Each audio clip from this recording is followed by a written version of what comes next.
Hi, I'm Helga from Helga's Pennsylvania Cooking, and today is another shelf-stable pantry recipe. I'm a day late and a dollar short, but better late than never. I actually got my days mixed up. Which, when you're a shift worker, you know, we have these issues. So, but I'm here with the recipe, and it's close enough that I don't think anybody will mind. So, what am I making today? I am making a pineapple upside down cake. So I had all the ingredients for this in my pantry, except for one, and so I'm improvising because what do you do in real life? You improvise. I'm not running to the store for one jar of cherries, so I'm improvising. So it's going to be a little different, but trust me, it's going to be good. So, once again, this is shelf-stable pantry recipe collaboration. You can, underneath you'll find the links to the other channels, and also to be able to print this out and the spine so that you can make your own recipe book with whatever recipes you like from all of us that are doing this collaboration. This was organized by Prepper Potpourri. There's also Alderman Farms, Crazy Days, Diane the Canning Nana, Fermented Homestead, In the Kitchen with Karen, Jen's Scratch Made Kitchen, Linda's Pantry, Mennonite Farmhouse, Sutton's Days, and Tululu Creates. So check them all out. There's been a ton of really good ideas. And for the recipe today, this recipe uses butter, but I wanted to make a note about this in case you guys didn't understand the difference.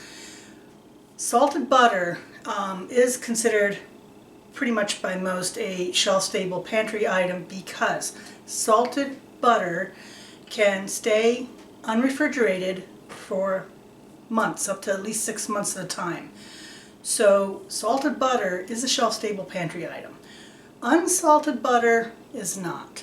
Unsalted butter will spoil much sooner if left out at room temperature, depending on the environment that it's in.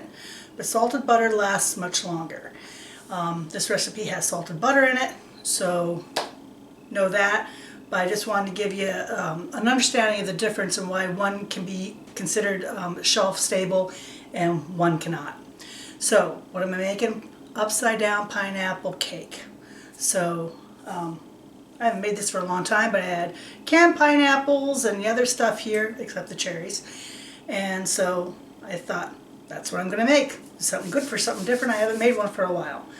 So what am I doing to substitute for the cherries? Well, I wanted another fruit that has a little bit of tartness to go with the pineapple's sweetness, and it's something that pairs really well at Thanksgiving. So I've got cranberry sauce. So I'm actually using cranberry sauce in place of the cherries for my upside down pineapple cake. I know it sounds weird, but trust me on this, you just never know, and you know, this is real life. This is as real as it gets. I'm shopping off my shelves. So let's get to it. So in this case, I'm actually using a yellow cake mix that someone gifted me. People give me extra stuff that they have or don't want sometimes, and so I say sure, because I never turn food away, but I look for different ways to use it and create it. So today this is actually going to come in handy. That's a time saver. So I have the yellow cake mix, or you can make a homemade yellow cake. It has the jellied cranberry sauce, which I'm going to use that in place of my cherries. A 20-ounce can of pineapple slices with the juice. You're going to take the slices out, but keep the juice. You need the juice. Brown sugar, 3 eggs, half cup of oil, quarter cup of butter, and let's get to it. First thing we're going to do is we're going to melt our butter in our 9x11 pan in the oven. The oven is set for 350. We're going to put this in there and let the oven melt it, and then we're going to add the brown sugar. We do this in layers. Next we're going to make our cake batter while that's in the oven. I'm going to add a half a cup of oil, the 3 eggs, and the reserved pineapple juice, you want to keep that, and if you need to add enough water to it to make it a cup measure, that's what you want to do. That replaces the cup of water that's actually on the cake mix box. And then I'm going to mix this on medium speed for 2 minutes. Okay, our butter is all hot and melted, and we're going to sprinkle our brown sugar across the bottom here.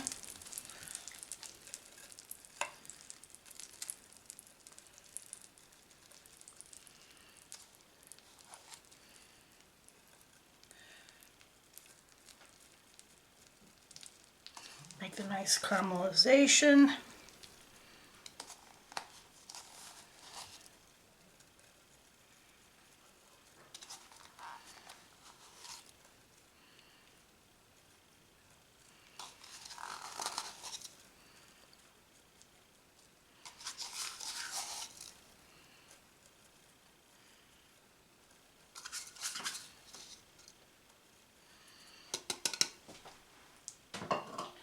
Then we're going to take our pineapple slices.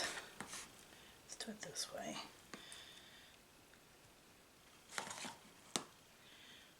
Like that. And then I took a 1/4 teaspoon scoop to scoop out my cranberry sauce to replace the cherries.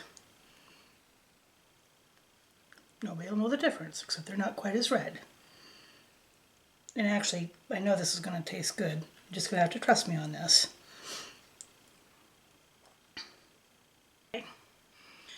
And then the next part is just putting the batter over the top.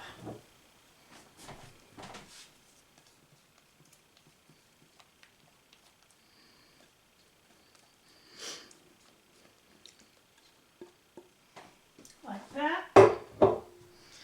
I'm going to make sure it's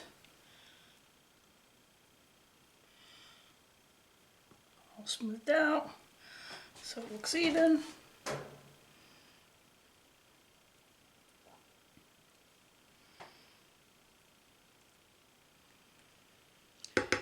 And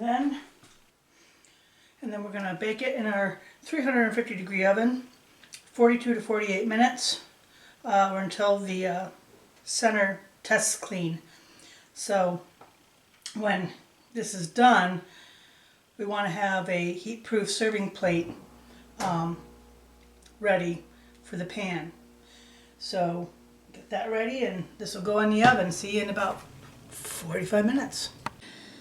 So it's done. It's out. Next, I'm going to take a platter here and put it upside down over. And then we're going to do the old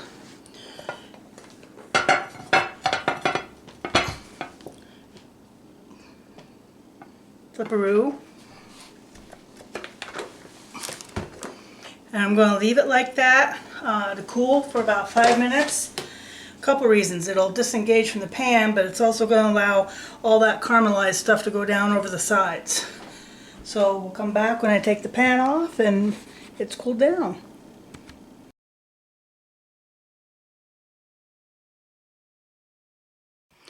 There she is, guys. So, see, that didn't turn out half as bad as what you might have been scared of. Just not as red. So, you know what comes next. We're going to give this a good taste.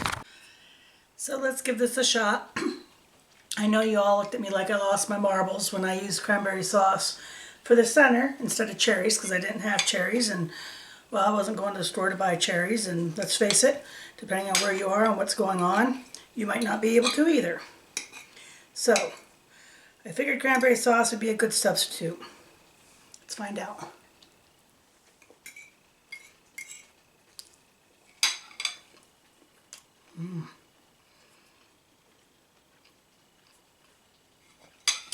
That is really moist.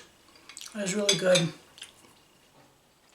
And the cranberry sauce tastes really good with this. So, there's a substitute for you. If you don't have a jar of cherries or fresh cherries laying around, use some cranberry sauce. This is really good. Yummy, pineapple-y, The caramelization is off the charts. So that's my shelf-stable pantry recipe this week. Check out the other channels. Always look forward to seeing you every month. Go ahead and print out those recipes, making your own cookbook with the recipes that you like. And hope to see you soon. You'll see me here, I want to say it's the 13th. It's coming up soon. Anyway, Pies of March, on its way.